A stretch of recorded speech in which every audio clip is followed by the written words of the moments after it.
Hi, today we're going to look at another leadership theory that focuses on the situation. Focusing on the situation so that the leader can decide what the most appropriate behavior is in a given circumstance. This is called a path goal theory, and from the title, you can probably figure that it's talking about a path to reach some goals. Now, the basic theory is that leaders should motivate their subordinates to accomplish designated goals. So this is the first theory that we're looking at that's focusing on motivation, and this is what the leader's responsibility is to motivate subordinates. And in order to do that, the leader's behavior should correspond to, first of all, the characteristics, which pretty much in this theory means needs of the subordinates, and the work setting, the characteristics of the work setting. So given the characteristics of the subordinates, the needs of the subordinates, and the needs due to the work situation, the leader should come up with the right leadership style. Now here's the basic illustration that describes this path goals theory. So we've got the goal over here. And we start off with the subordinates, and they don't know what to do. But what they need to do is they need to get on the path. They have to get around obstacles, get back on the right path, and end up producing the goal. And so the function of the leader in this leadership model is to help the subordinates make it through this path. And so in path goal leadership, the leader is responsible for defining goals, clarifying the path, removing the obstacles, and providing support so that the subordinate will be motivated to do it. Now this support could be relational support, being with the person, supporting them relationally. It can be status support, making them feel good about themselves, rewarding with a status, helping the subordinate believe that he or she's competent. Or it can be a material support also in the terms of reward, salary, bonuses, things like that. So the basic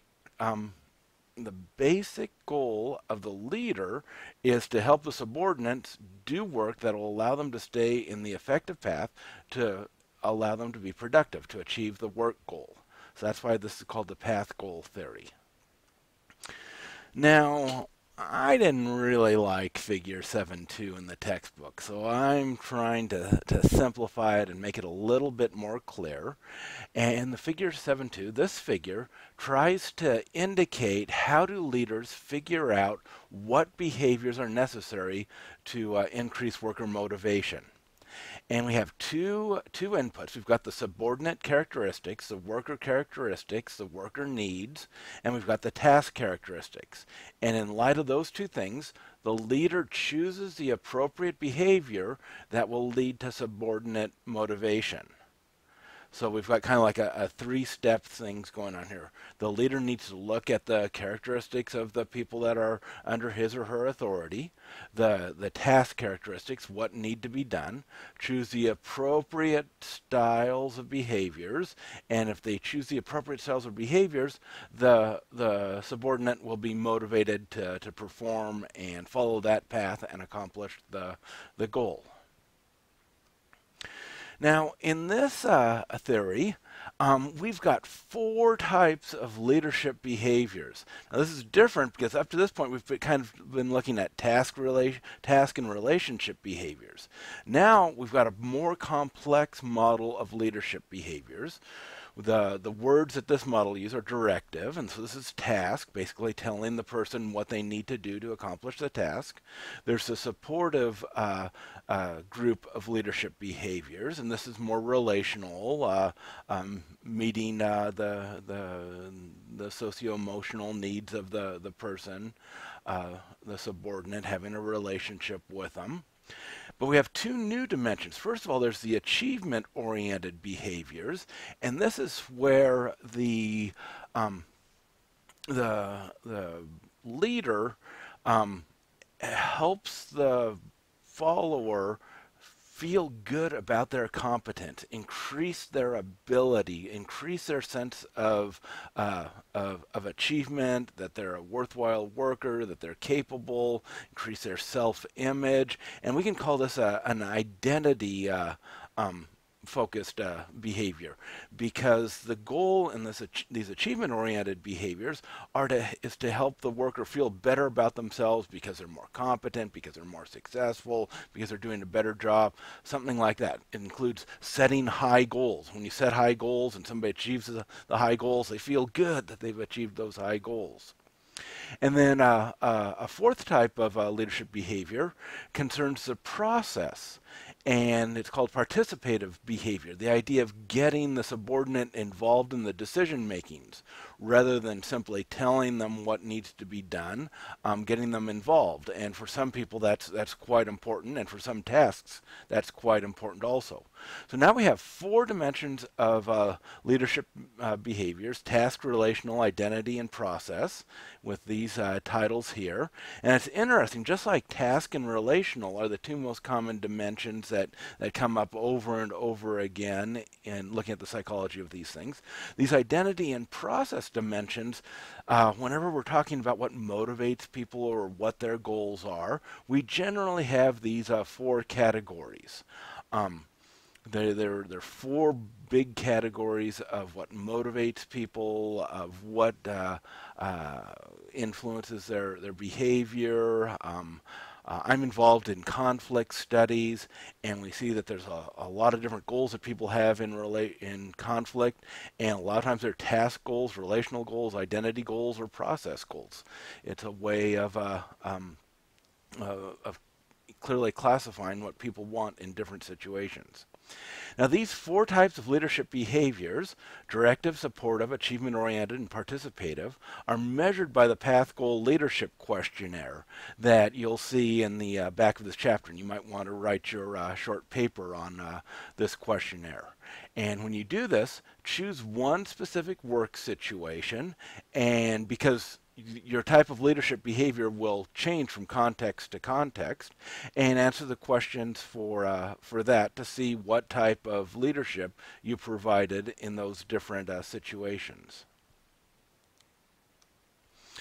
So the subordinate characteristics are one of the two factors that influence what behaviors the leader should choose. Now, some of the subordinate characteristics that this theory has looked at are, first of all, the need for affiliation. And that's affiliation is wanting to be close to people. Some people want to be close to others. Other people, that's not their priority. Now, people with a high need for affiliation, they need supportive leadership. They need relationship-oriented leadership. People with a lower need for affiliation would have less of a need for the friendly and concerned leadership. So that's one way that subordinate characteristics would determine what type of leadership the leader should provide. Another characteristic of the subordinate would be their need for structure. Some people have a high need for structure.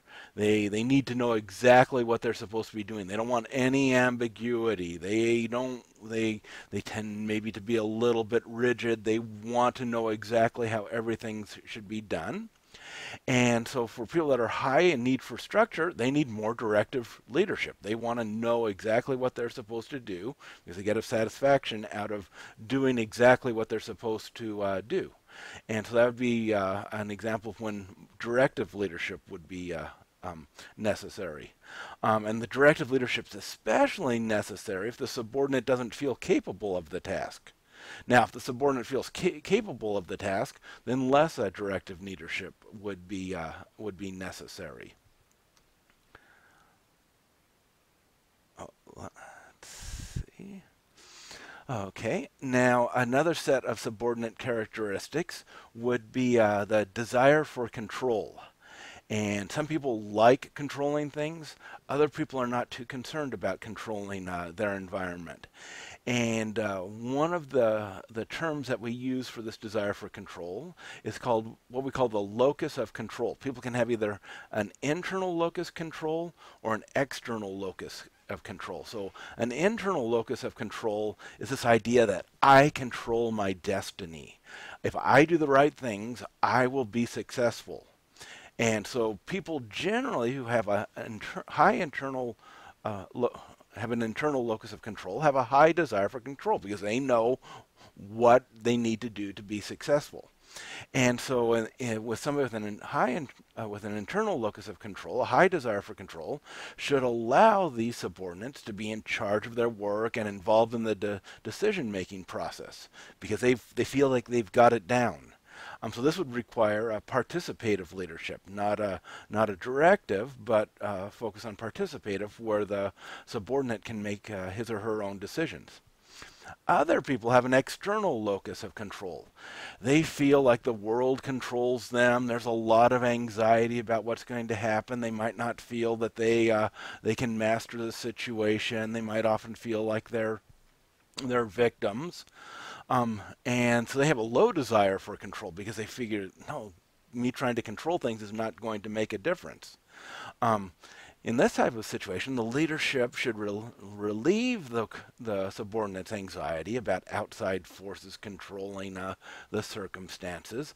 And here, again, would be another example of when directive leadership would be appropriate, like when they have a need for structure. If they don't think that their decisions are going to lead to success, but they need outside influence, they want the outside environment just right for success, they want to be directed. Now, the second set of things that influence what a leader's behavior should be are the task characteristics. Now, when we're talking about task characteristics, we're talking about the specific thing that the worker is supposed to be doing. Now, suppose that we have complex tasks and unclear rules. That means there's a clear procedure for doing something complex. It's not ambiguous. You don't have to do a lot of thinking about it. It's well defined, but it's easily misunderstood, perhaps because it's so complex. In this situation, a subordinate needs more directive. They need to be told exactly what to do. The supervisor needs to follow to make sure that they're doing exactly what they're supposed to do, so that they can do it and get the satisfaction from accomplishing what they're supposed to do.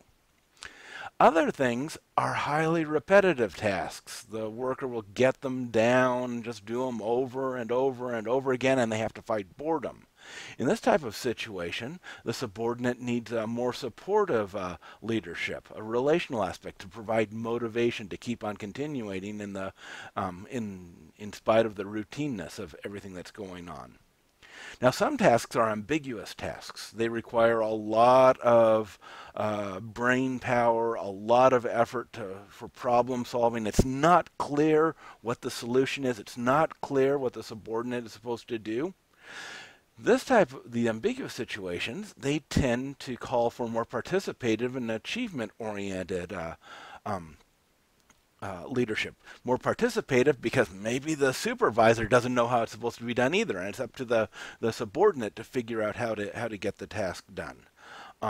And the achievement-oriented, if the supervisor, the manager, the leader raises the bar and says, you can do it, and glory and power and honor will be yours if you solve this problem, that'll help provide the motivation to work through the issues to find out how to solve the problems. Now, when we evaluate this approach, there's, as all these other approaches and theories of leadership, there's both strengths and weaknesses. The strengths of this model are, first of all, it's useful from a theoretical framework because it has 4 dimensions of leadership behavior rather than just 2. So it gives us tools to analyze what we're doing and thinking, okay, am I more concerned about the task? Am I being directive? On the relational supportive side, how am I doing? How am I doing in developing the person's identity? How am I doing in the process? It gives 4 dimensions for the leader to evaluate what they're doing. This model also integrates motivation, and motivation is so important. If we want people to reach a goal, they need to be motivated to do it. And then this is a practical model that it because it basically emphasizes the role of the leader is to help subordinates. The subordinates are supposed to achieve a goal, and the goal of the purpose of the leader is to motivate them to achieve that goal, to provide the motivation in a lot of different ways so that they will achieve the goal.